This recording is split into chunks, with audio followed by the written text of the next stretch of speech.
All right, so welcome back to another episode of Empire. Sorry, guys. Wait, what? Let me. I Jesus Christ. was just talking to Mike about bell curve. I'm sorry. This is what It's been happens, a long folks. week, Conti. Your love for you do a couple of podcasts. I'm just, I'm in a single relationship here with Empire. No, you don't know this. Mike kicked me out of bell curve. Oh, okay. Mike, I did season 1 and season 2 with Mike of bell curve. He just booted me. So season 3 is all about app chains on bell curve. People should check it out. It's good, Yeah. but I got kicked out as the host. Mike put in a guy from Rev. We've had a trend in the last episode, and we're going to talk about in this episode about founders and what they go through, because you and I have talked to a lot of founders and what they're going founder through. Fights. Mike and I are in a big Sounds founder like fight there's right some now. issues there that you guys need to resolve. He kicked me out. Yeah, we got it. Exactly. So welcome back Folks. to Empire. You got the Roundup. And Santi, I see you rocking Nike today. I'm curious what you think of this Nike Tiffany collab. Absolute fire. Saw a picture of LeBron wearing this jacket too. Just, man, I mean, that's the kind of stuff that I love. Because historically, like a lot of the NFT projects. Would you spend 1 ETH? Or I guess it's point. What is ETH at today? No, would you spend? There's 1 ETH, right? Well, what are these? You were saying these secondary market for these shoes is going what, 4K? 4K, the Nike SB Dunk Low Diamond Supplies. ETH is at 1600 because J Powell hiked 25 basis points. Market loves it. We're ripping. ETH is at 1600. 2.5 ETH on these shoes. I mean, I use dirty fiat, but I hate to say it, but I'm going to get a lot of shit for it, but I probably will drop on this just because. Hear me out. Just because I don't hate just because I think these are two brands that are moving aggressively and with a purpose and a mission in crypto, and I think I respect that. And so I'm also a huge. I love Nike. And I run a lot, as people know, and I love Nike as a brand, and I'm very loyal. So if anyone out there, Nike, who heads up their NFT Web3 department, wants to come on the show, talk, I mean, it'll be the easiest interview you'll ever do. You know what's funny? Did you see? You saw LeBron walking through the tunnel. I feel like the NBA tunnel has become like it's the new it's runway. Like that's where fashion is made. Yeah. It's the new runway. Like that's where the NBA tunnel is where fashion is made today. And so I think they killed it. You had who's the CEO of Tiffany, like Arnaud, the son or whatever. I forget his name. Yeah. The young guy. Like he was sitting at MSG rocking the shoes. You had LeBron walk out with the leather jacket and the shoes. Like, I think like historically, I got asked this question in an interview once. It's like, if you could just own one stock for the next 50 years, which one would it be and why? Or the next 20 years, like really long term? And I picked LVMH because I think they're like, humans always want to differentiate. And this is part of my thesis of NFTs too, right? Which is like digital identity and ownership. Like humans love to differentiate. And so I really love, I mean, they've done a fantastic job. The stock, how LVMH has expanded into so many different brands, hospitality, they own like luxury hotels now, Cheval Blancs, like they are just impressive in their acquisition strategy, and now obviously in trying to be relevant across all their brands. Like they're all over, like F1 with tech sponsoring Red Bull, into NFTs, and it's actually impressive to see because they're like, you talk about the innovator's dilemma. They're sitting in a very comfortable position, but they also put themselves in an uncomfortable position, meaning they know that they need to reinvent themselves in the next 20 years. They need to appeal to a younger generation. And it's super impressive to see how these guys really are like moving into Web3.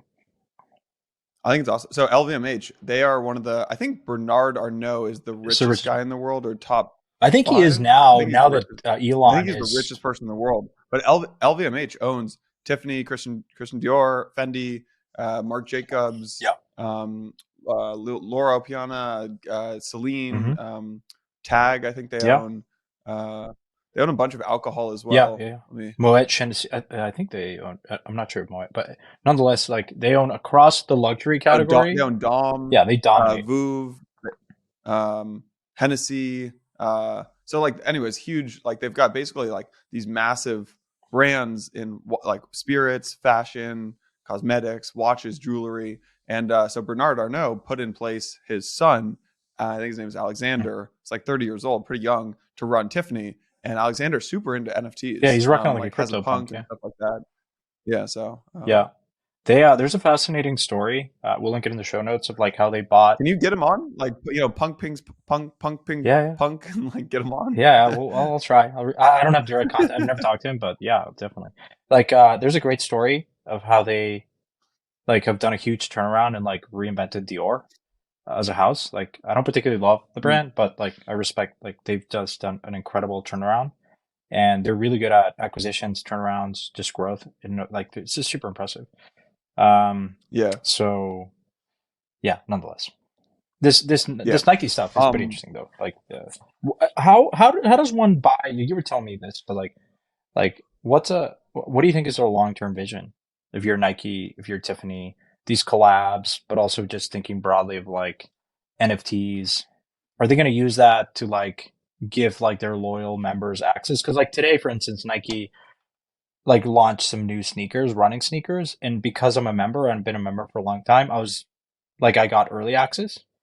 Are they going to use Yeah. NFTs as like gateways to like? Here's what I'd say. Like, NFTs or no NFTs, there is one thing on the mind of every brand in the world right now. How do I plug in to the cultural zeitgeist? And specifically, like maybe making that more tangible. How do I get my brand to survive as this new cohort of people age, 12 to 22? They come into all the wealth. Younger and younger people are making more and more money as they move as their lives become digital. They spend all their money in a digital world. And the first person I saw do this really, really well was John Malone, right? So John Malone, Liberty, one of the largest landowners in America. I think he might be the largest landowner in America behind Bill Gates. We might have talked about this Hmm, already, but landowner in America, and he's very famous for doing all these media roll-ups in the '80s. He basically identified Formula One yeah, as this like crazy. kind of crusty older brand that had the same sponsors, like same demographics, but their demographics were getting really old. Their demographics were eventually going to die out. So he acquired them, and what did he do? He linked up with Netflix and basically did a content marketing play. So some people think of content marketing as like, oh, we're going to create a blog or we're going to launch a brand podcast. What Formula One did, led by John Malone, is he said, no, we're going to actually create a show. And that's how Drive to Survive on Netflix came to be. And I think what you see Tiffany doing right now is, that you don't think of, I think, Tiffany, which is like a 150-year-old brand, as doing these big mass market, as even doing partnerships in general. But what's super obvious is that their partnership with Nike is their attempt to basically move into this mass market brand, but really become a brand that like engages with like a broad group of young Mhm. consumers. And like, I think every brand today is like, how do I breathe life into my brand so that young consumers see me as a brand that kind of Mhm. gets it. So that's I think what's on the top of mind for a lot of All right, brands well, let today. me ask you a question. So, if you buy these sneakers, it's super slick, like black with like the Tiffany color, which is like a mint color. Would you, if you buy the sneakers, what would you ascribe more value to, the sneaker or the NFT? If you have like an NFT that represents the physical item, So it's funny. So like I would never if because you're not. The question is, are you going to wear them? I have one pair of like collector sneakers. Okay. And you know what I've done with them? No. I have kept them in the box in my closet, and I have never worn those So things funny you because say the that. value of them keeps going Yeah. up. And so I'm like, I'm not going to scuff The these question is, are you things. going to sell them at some point? This is the conundrum that I I have. don't know. No, I won't because Like, like I've got they're a piece of history in my mind, right. and like they're these But Bitcoin I shoes do get actually. And anxiety because it will depreciate. It will deteriorate, right? Are you keeping them in good conditions? Like you move places, like accumulating physical stuff yeah, gives me some anxiety. I love collecting certain stuff, but I do think about that a lot. Whereas digital is great. Like I love Legos, for instance. I have in my parents' house that I spent the full like month, true to crypto bear market, mini bear market that we had. I was actually living in my parents' attic, which is my room. Uh, and wow, it's all Legos. luxurious. But I don't build them because Yeah, I think that they're like, there's certain pieces that I just don't want to build. But I also historically have never sold anything that I've collected. I've only sold one NFT actually, which was an FT Island like rare thing that the team gifted me, and I said I'm not going to sell it, but there was someone who wanted it, so like I ended up selling it. yeah, Um, so in this case, you're right. Like I don't think like this particular sneaker, I'm not gonna like wear it.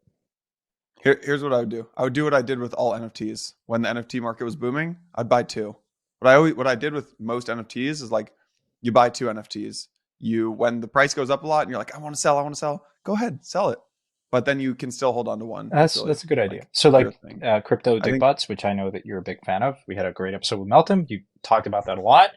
I do have one or a few actually. How many do you have? I actually own this. I'm just calling you out because I know that you have more than two, right? No, I actually only have one. But yeah, but I was just shopping the other day, so I've got my eyes on one that's like it's a beauty, and I'm gonna probably pull trigger on the second. This is a good like a framework. Buy two, and then you get rid of one. Yeah. So nice. What should we talk about today? There's not much news. Surprisingly, putting together the news stuff with our producer, shout out Garrett, and Garrett's great. It's like the least crypto news I've ever seen. It's interesting because the market, it's one of those times where like there have been weeks where we have so many news and the market does nothing. It's choppy. It's a crab market. Now the market's ripping because Jay Powell did us all a favor. Is really priced in, but then it's not, and so. Yeah, it's interesting. I mean, there have been some news on the side, NFT wise, some like soft rugs by Rally, I guess, and a few things here and there. We can talk about this. I mean, the Celsius like 400 page report had so much stuff in there that it's like you read. There's a great thread in there. Like all you have to do is like read like 5 pages, and you're like, this is sickening. And so yeah, there's some stuff out there. Here's my one-liner is that Celsius is royally screwing over their users by what's going on, but I feel like I can't say more right now. And well, it has historically, right? They were using customer funds to buy Celsius while the founder Alex Mashinsky was selling his own personal stake, like up to 40 million or so. Here's what I'd say, Santi, is there's no leadership. I think that if Celsius leadership was still in place, they would actually do the right thing, and they'd be like, let's sell this business, and let's take care of the users. There's no Celsius leadership left over. It's basically just the bankers and the lawyers running this thing. And I don't know what's going to happen with Celsius, but I can assure you when lawyers and bankers are in charge, the users will not be taken care of.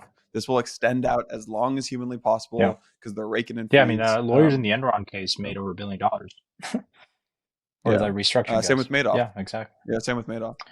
I have something I want to talk about actually. Okay. So last week on the Roundup, we talked a lot. I had those 3 calls with founders, and I talked about that. I actually had similar calls with different venture firms in crypto this week, and they were kind of.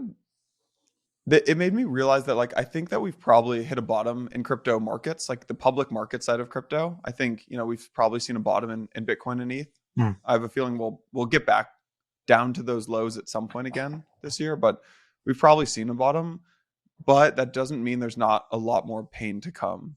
And what I mean by that is like some of these calls with the venture firms, they're talking about their portfolio companies and they're like, look, we have some portcos who we love. Like we are all in on these portcos where they're going to raise again. We're going to back them. They're going to raise it, probably a lower valuation or like a flat round, but that's okay. We'll double down on them. But a lot of these funds have companies who are not doing super well, and they're not going to be able to, and the funds I talk to are not going to back them again. And what happens then, the dynamic that occurs there is when you have a company who's all the VCs who have invested in them already are not willing to back them again, there's no way they can raise another round from outside investors, because that's a huge red flag. Or if they can raise, it's going to be at like a 90% down round, which just kills the ESOPs of which then kills the employee morale. And it just, if you have a high liquidation preference, it means the founder might never make any money again. No. So it's a pretty high likelihood that you're going to see a lot of companies, I think, in the like 5 to 20 person range. A lot of those companies are just going to quietly shut down later this year. And it won't be like public pain, but there's more pain. Yeah. It's interesting you say that. I want to comment a few things. One, I think public markets are faster to respond. Private markets, valuations took a bit of time to go down, whereas the public market was much faster, right? A lot of these deals got announced later. Like I announced 2 deals this week that I participated in. These were like, we closed like a month or 2 ago. So there's a bit of a delay. Um, I also think you're right in the sense that the problem with crypto, like in bull market, I always caution founders, which is even if you can raise a huge round at a huge markup, like some of these deals were like a month later, another fund would have come in and like offered them like way more money at a huge markup. And it's great. Like sometimes you take the money and it's an insurance policy, but what you just said about like the morale of a company when you do a down round, it is very, very difficult for a lot of employees and retention, and it sucks to do a down round. And so the hope is that sometimes these rounds were not large in capital but huge in valuation, and so it's a really tricky position for a lot of these companies that have hired too aggressively, had to cut down, and are probably going to have to do a down round. The Yeah. third and last thing I want to comment on is I'll be really interested to talk about this just in general, which is the kind of the rationale psychology that goes on in an investment committee in crypto, which is crypto historically has been a market that has really fast evolving narratives, and people love to chase new narratives. It's all about what's the next new narrative, you know. And so if you're sitting in committee, you have a portfolio of companies, you have say a $50 million fund. You've already deployed half of it in, a couple companies. Would you rather back and do another round of those companies? Might have been like a narrative that's not really in favor now, or were you going to back the new companies with a new hot narrative, zero knowledge proofs, yada yada yada yada, slap whatever your next nice, term is. And I'm not sure. I think a lot of funds are not very sophisticated and are just gonna like chase some narratives, and are gonna because they might think that that's like gonna be what like gets them out of being underwater. I'd be Hmm. curious if you agree with that. Like, I think some funds are more disciplined, but like the cohort of funds in crypto is very diverse, and some are more professional than others. The only pushback there would be that like there are a lot of funds who are running out of money Oh, right that's the now other. in terms of like they raised, let's say you raised in like summer of 2021. You're almost you're almost like 2 years since you've raised, or like you're at least a year and a half since you raised. And so now you're starting to think about raising your next fund. But you need to stay as a venture, and I mean you know this from your time at Parify, and even just as an angel investor, like one of your jobs is being in the narrative and being in the you have to build a brand as a venture investor. You have to get in the deals. You have to like people have to know you. You have to go on the podcast. You have to do your tweet threads and your Medium articles and things like that. And if you run out of money too early in a cycle, you people will forget about you. Mm-hmm. A, people will forget about you, but B, you'll miss a lot of the great opportunities that'll happen later this year. So I think actually I am seeing a lot of venture firms be really conservative right now because maybe they raised 150 million, they only have like 20 million left to deploy, and so they're being super conservative because they before they can raise that next fund, they don't you never want to be fully out of money essentially as a venture Yeah, fund.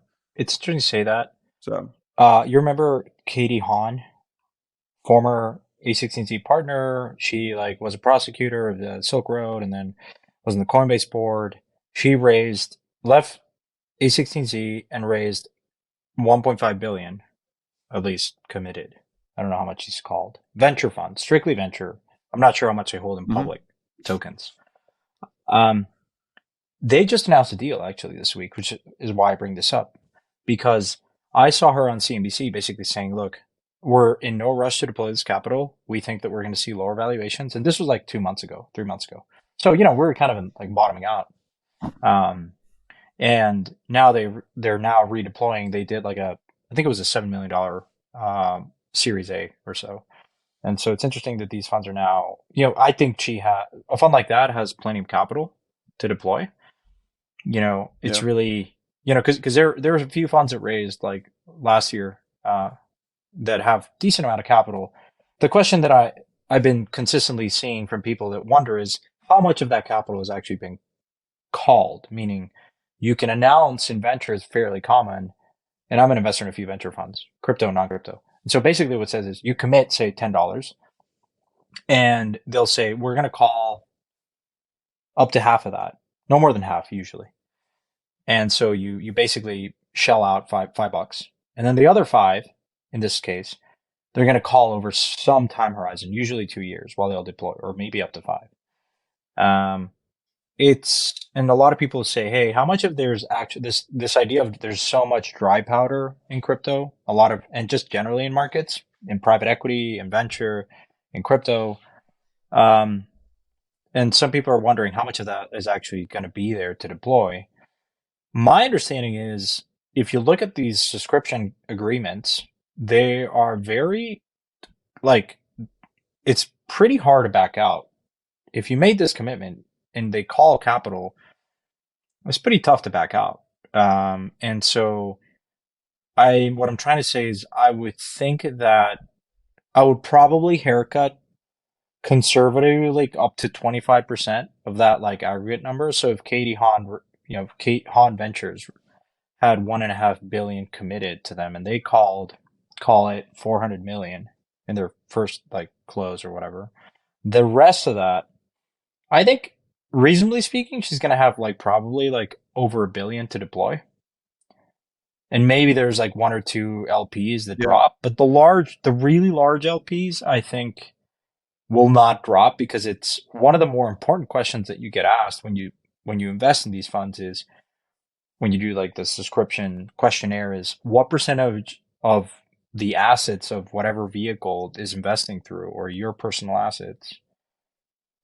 I think it's if you're investing through a corporation, which most people do anyways. What percentage of the assets are committed to this opportunity? And I think it needs to be below a certain threshold. Like if it's just like 100% or 80%, like you get asked more questions.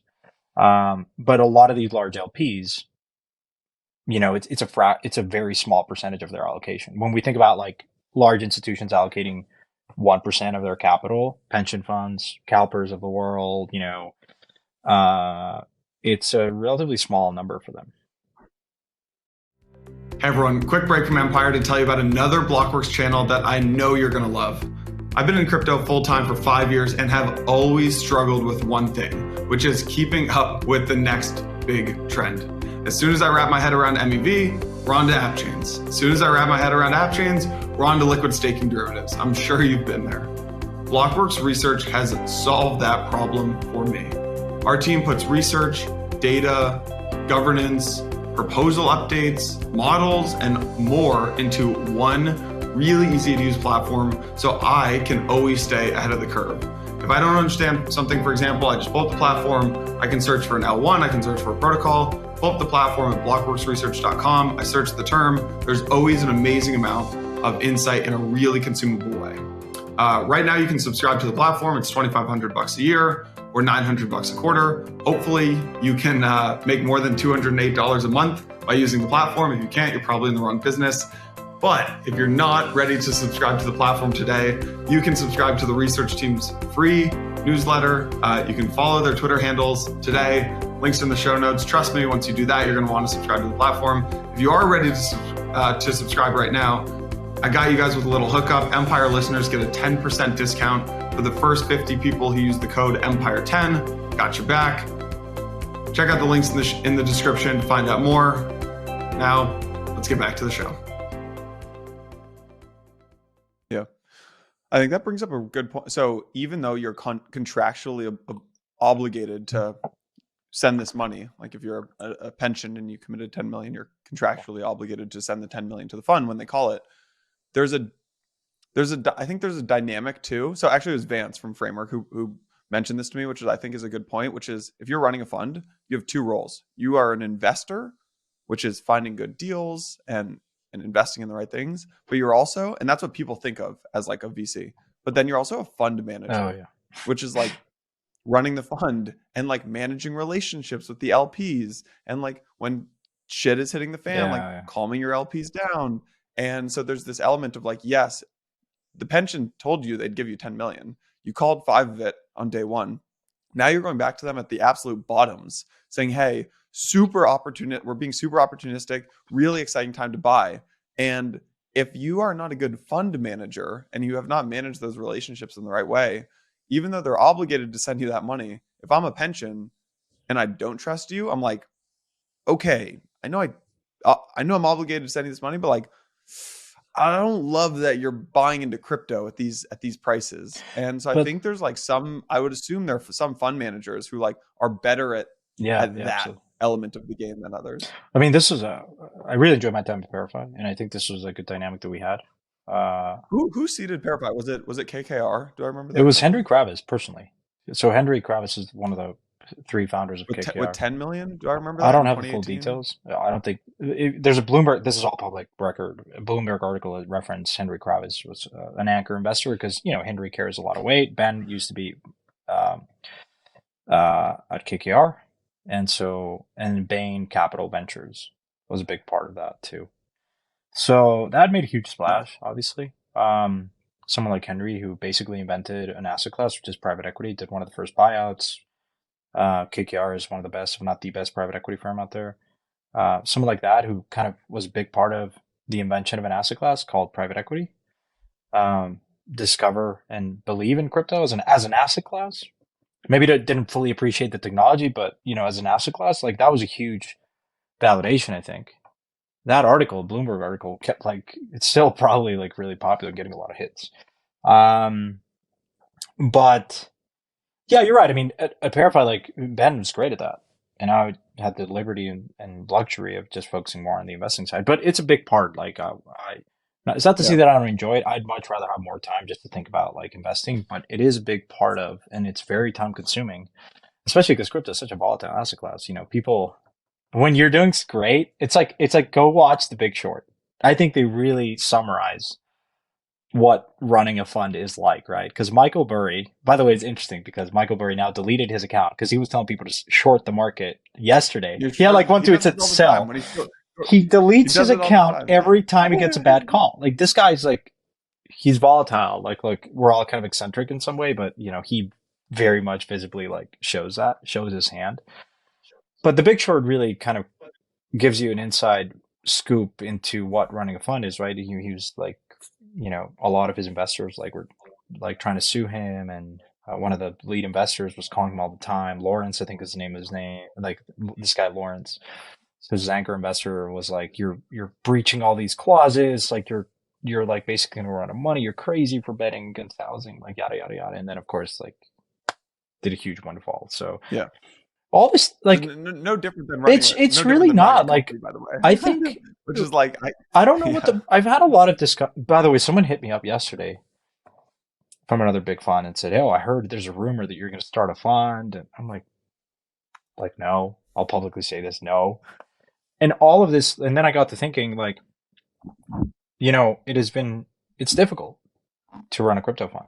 Like a lot of people, one, the community always like to like vilify venture at different parts of the cycle.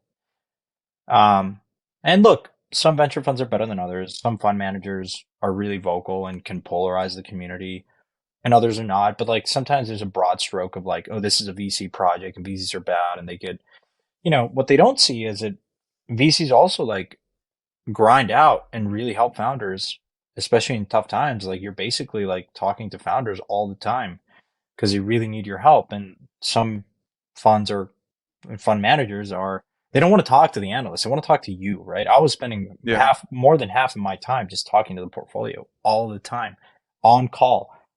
Like crypto's 24/7, 365. Like you get hit up on Sunday, you know. So I heard this from Kyle Samani, actually. I know Kyle gets a lot of shit out there from a lot of people.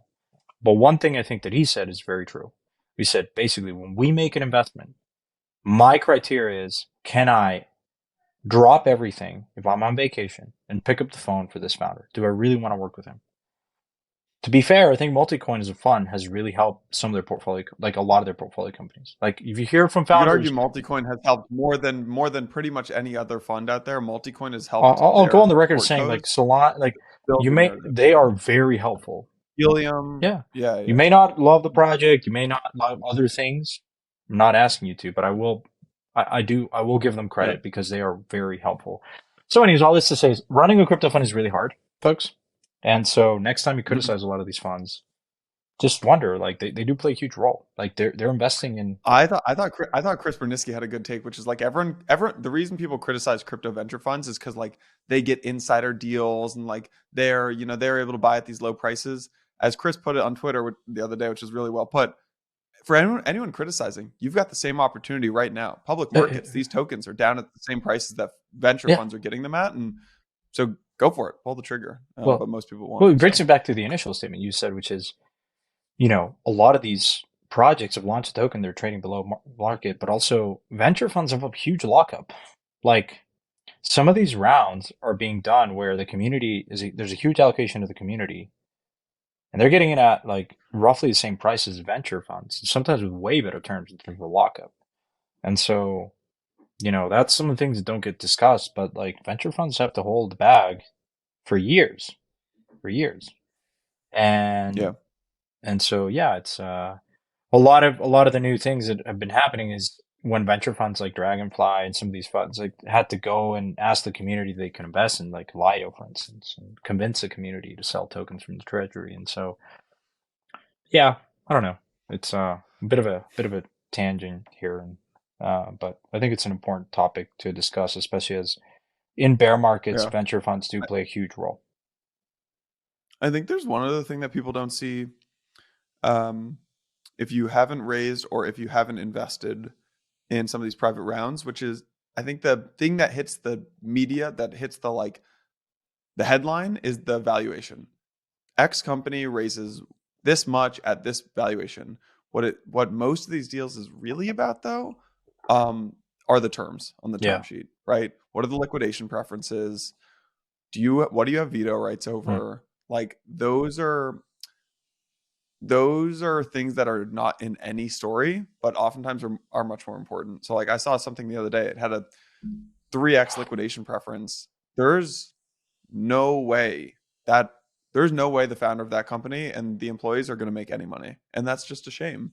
But Mm. on TechCrunch, it looks like it's a super successful Yeah. raise and stuff like that. So This is very true. Not in crypto that much, actually. Like historically, these rounds have been very fairly founder friendly terms. no, Not but I not do anymore. wonder if now that you have more professional investors Yes, in yes, crypto yes. and the market's going down, like I think the Yeah, liquidation preferences that I'm seeing right now are like yeah. 1x is I think kind of I the think a norm. lot of But the traditional funds that ventured into crypto did like the BlockFi, Celsius, FTX. They basically were very soft on the terms in a raging bull no board market. seat, Yeah, no, no like no board liquid, seat. yeah. Like I understand, like 1x liquidation preference is standard. Like 3x is like you're basically in the worst bear market in the history of the world.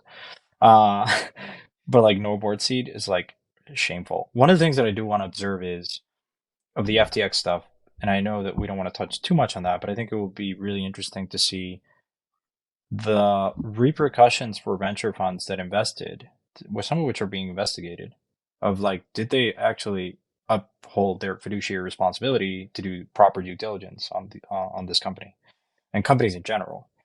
Some of these deals were like struck lightning round deals, crazy valuations, no terms.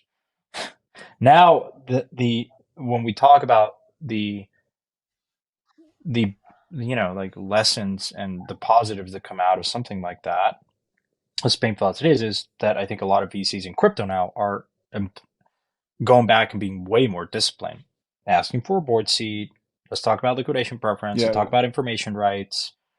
Just standard NVCA, Natural Venture Capital Association, like terms that like apparently were not even in some of the more splashiest rounds. And this is true for traditional venture yeah, too. Like I remember looking at Uber's like pre-IPO rounds. They had a huge ratchet, liquidation preference, like basic, like it was very favorable for those investors. And so you're absolutely right. I think people should assume that, not everything is, people just take the headline valuation, but there's a lot of stuff that goes, that goes into that number. yeah. Anything else you want to cover?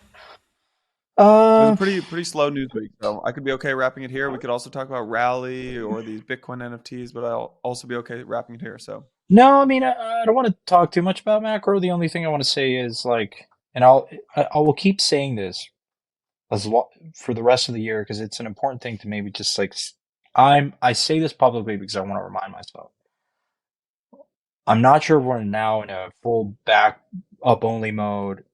Prices have rallied quite a bit since the bottom. It's just still really, really important to correct the fundamental issues that persisted and like specific to crypto. Strip away all the macro noise. There were some fundamental things in crypto that need to be improved on. And let's not lose sight of those. Let's actually focus and make sure that we don't make the same mistakes as before. And this is, we just talked about FTX, board seats, being more rigorous in diligence, publicly, calling out a lot of this stuff, not like glorifying people just because, just important to like remind ourselves of the things that we were talking about 2 months ago, even a month ago. And that should always kind of like, we should always learn about those mistakes. Mike had, your founder had a really good tweet yesterday, the day before, it said like, there's some really bad ideas in the last cycle. And I asked him, okay, what were the worst ideas that you saw? Because he said a lot of venture funds, back to this discussion, are going to like, look back and, a lot of these ideas were fairly dumb. And I'm actually really curious, and I'll leave it here. I don't have a perfect answer for this. And I'd love to hear people comment on YouTube and some of the other channels, Discord. Is like, what were actually those really dumb ideas that you consider? Because I think there are two camps, two categories of dumb ideas. One, which is too early because the infrastructure is not there. And a perfect example of that is CryptoKitties. At the time, CryptoKitties congested the Ethereum network, and people are saying, like, what is this stuff? People are saying it now about Bitcoin for other reasons. But like NFTs as a category in 2017 was deemed, discarded, and said, this is really dumb. And then they re-emerged 2 years later. And now here we are, right? It's very much here to stay, and it's a very important piece of crypto as a vertical. That was a dumb idea that was just not ready for its time. The infrastructure was not there. There's other dumb ideas like recursive leverage and algorithmic stablecoins, which actually I'm not fully sold on. I mean, one of those ideas that I had I think there's a good lesson here, which is whenever you have like a really bad emotional reaction to something. Like I had this with NFTs when the NFT market was ripping. Like, do you remember when Beeple sold his thing for like 75 million, tens of million, 68 million? Yeah, and then like Bored Ape started ripping, Punk started ripping, like I had a very like emotionally negative reaction to that. Yeah, and I was like, this makes no sense. This is so dumb. This is ridiculous. This is a huge bubble. And I was wrong. And it took like months to come to that realization, and honestly, like come to the acceptance. This was like I remember this episode. It was like January or February of last year, and you were saying like Mike and I have this like constant heated debate of like how high the NFT volume market and prices floors are going to go. We were both and wrong. You were like Bored Apes were like at 20 ETH, and then they ripped to like 100 plus. I was so like, that was one of the most wrong I've been in crypto. Probably is like, I had no idea these PFPs were going to be worth $1 million each, and